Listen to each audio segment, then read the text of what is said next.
Well, it's a very wet morning here. Just came out of the building where I'm staying. Gonna be going somewhere I've wanted to go to for a long time, so Stalin's bunker, but I've got a few errands to run before that. So yeah, this is the area where I'm staying. That's the local shop where I do a bit of the shopping.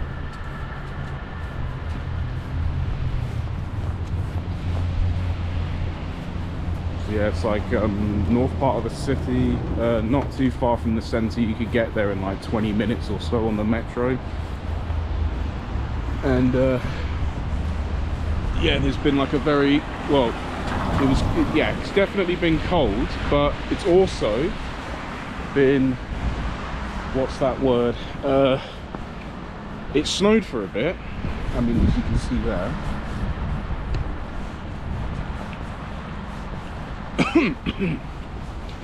So yeah, it did snow for a bit, and then it stopped, and then it snowed again yesterday.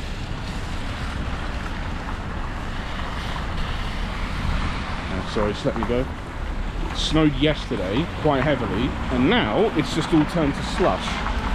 Like, it's pretty much gone. There's little bits and little splatters here and there, but yeah, because generally I thought, well, this time of the year isn't it like really cold and like snowy and whatever, but clearly not. So yeah, metro station's literally like a couple minutes walk just down here, furthest exit. But I put some money on my Troika card because it's running a bit low. So if you don't know what a Troika card is, it's like the Moscow equivalent to an Oyster card. So when I'm in errands, what did I mean by that? So I've got to go to the bank and exchange a bit of money again, because I keep track of the exchange rate on a daily basis, and today is probably the best rate I'm going to get. So you're getting about 109.7 to the pound. So when I first got here in the airport, I had to exchange some money quickly and I arrived late. I think I got like 104, and then yesterday I exchanged money because I needed to, without checking the, well, I didn't have a lot of money, so had to exchange it. I got 107.1, now it's 109.7, so yeah, I'm gonna cash in on that quickly.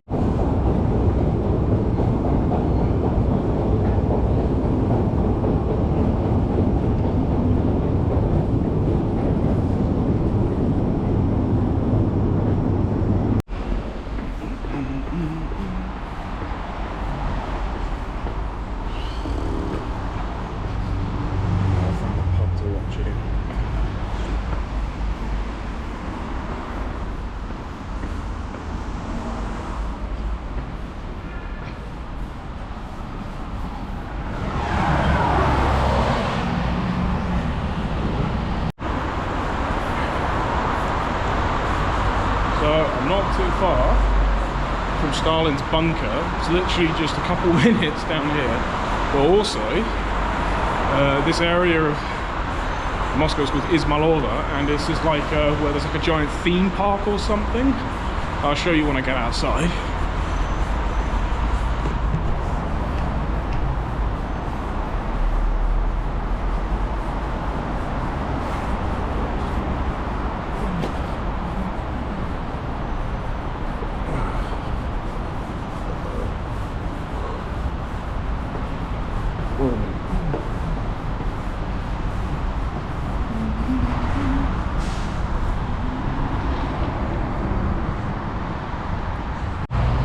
Okay, yeah, so that's this Izmailova park place. So it's supposed to be, I think it's originally was a Kremlin way back in the day. So a Kremlin in Russia is a fortress, and they just turned it into like a giant amusement park or something of the sorts. So yeah, it's down here, I believe, so not too far now. Right, so that was a flop. It turns out you need to pre-book everything in advance if you're going to Stalin's bunker. So so I rocked up there and got turned away by the guards, and then they pointed at a poster, and the poster translated in, you need to phone this number, you need to do this, you need to do that, and you need to pre-book everything in advance. So yeah, I'll probably end up doing that tomorrow or something. So I'll find something else to do. The weather certainly changed. It was just cold this morning, and now it's, well, it was raining, and now it's just turned into snow, and then it's going to turn into slush.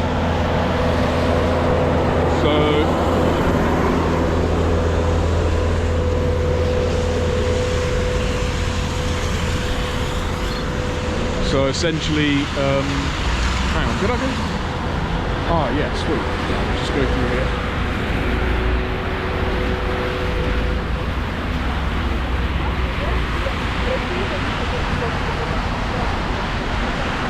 Woo. Literally all I'm wearing is a t-shirt and this big jacket, which I got a very good deal on before I left. I needed something that was going to keep me warm and alive, because generally, when I come to places like here, I either get the footwear wrong or I get the jacket wrong, but this time I got both.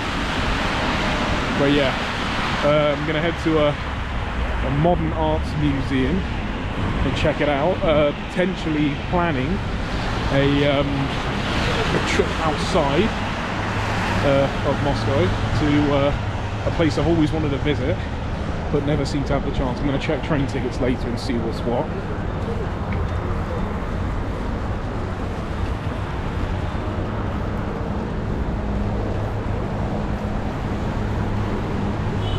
I think I'm going to take a stroll through this park.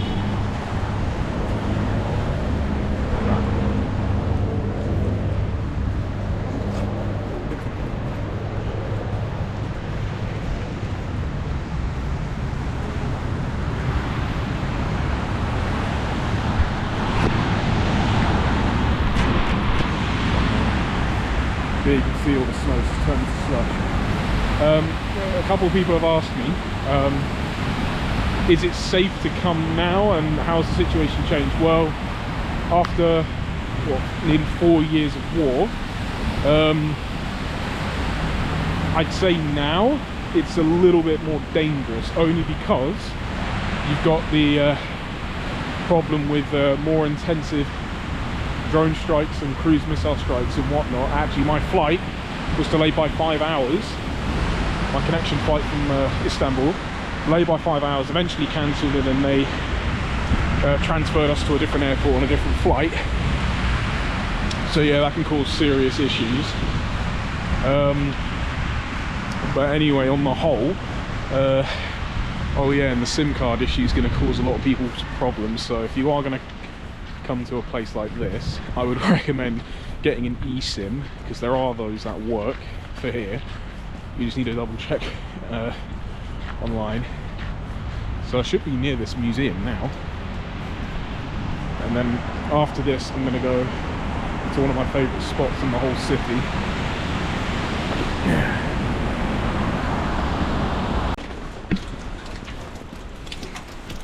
And I think one thing that's reassuring about this place is it's a city where literally you can walk around with your phone in your hand like this, and literally nothing, well, pretty much nothing will happen. I'm not saying it doesn't happen, but it's nowhere near like in London, where you constantly have to be on your guard, you know, patting down every 5 minutes to make sure your phone, wallet, keys, whatever.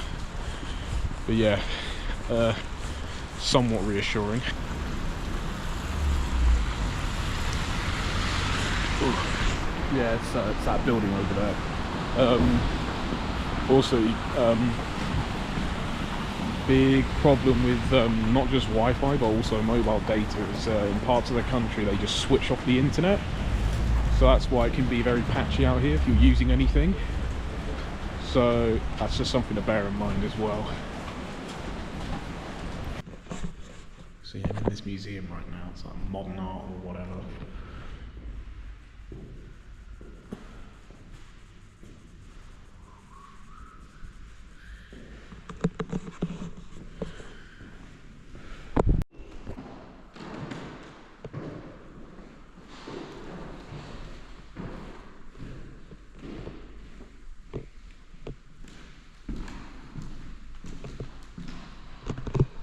So not only is this a museum, I think it's also an art school.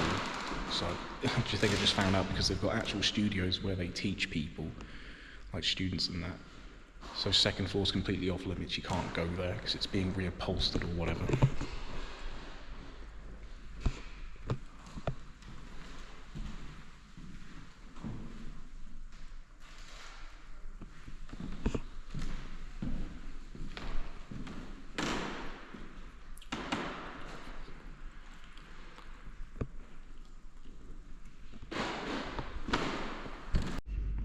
Oh no, check this out. This looks really good. So it's like a fan based on, it might be Chairman Mao or something. So this must be like the Oriental section.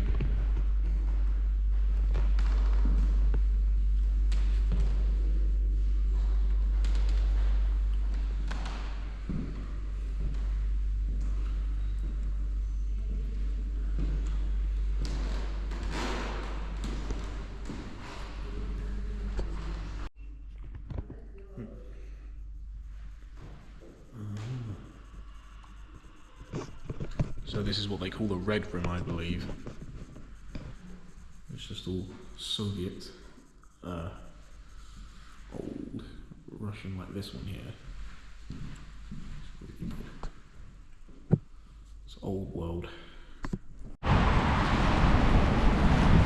So yeah, guys, just came out of the museum. It was alright. Bit of a letdown, only because I would say, like, so 3 floors, but second floor was completely shut off, so you couldn't go in. So yeah, not too biggy about it. There's plenty of places. Now, my battery's running low. I need to go grab some coffee. But I think in the distance there you can see that little spire over there looks like one of the 7 sisters of Stalinist architects. Sure. Now, where is a place for coal food?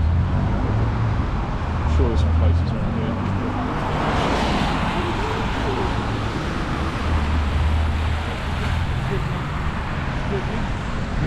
Where is Kremlin? Where? Just had some couple ask me for directions as if I'm a local. So yeah, it was like some Asian lady, Oriental, and like some Indian man asking where the Kremlin is, and it's all the way back down there. So yeah, now on the hunt for coffee and then find some more things to do. Ah, come on, one of these places has to be coffee. Lovely. I think I'll go there, get some coffee. Yeah, I just had a little recharge, some coffee. This is like in an office building or something, so it was like going around a corner. And I was thinking, hang on, this can't be a coffee house, but apparently is. So still thinking of battle plans because I've got the concert later and then other stuff to do during the day, so I'm just going to move around and film more content. Well, after that recharge, out and about now, it's subsided somehow, but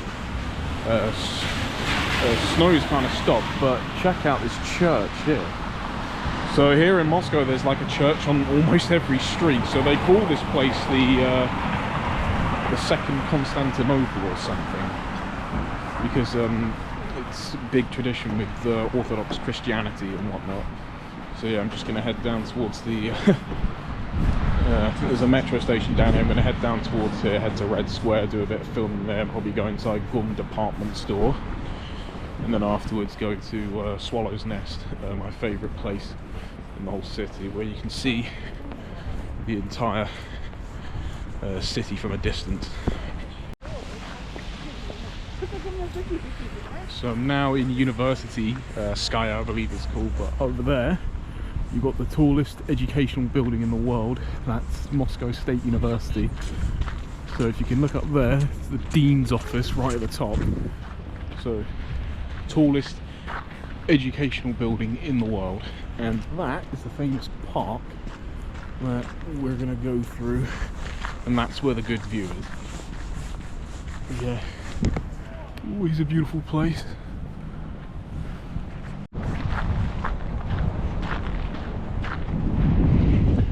Oh yeah, so now I'm in front front of the actual University of Moscow building right behind me there. So that is the tallest education building in the world, and this is like the grand promenade area where people park their cars. They also have venues here.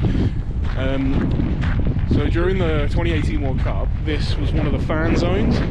So the whole area was guard-railed, everything.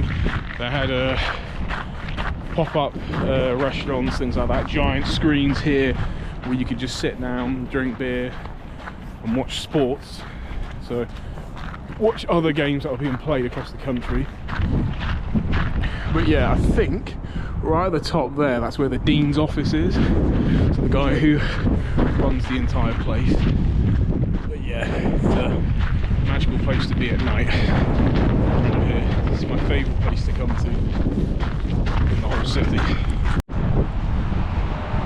So here we go, got a lovely view of the city. Over there, you've obviously got Luzhniki. I think there's an ice skating rink there now. So there's the central business district there. And got some people here filming, I don't know, I think it's a YouTube or something like that, like me. So I'm going to move over here and hopefully get a much better vantage viewpoint of everything here. So there's the central business district there, like I said earlier. Problem is, I'm right in the far north, so way past there. I need to get back to my flat.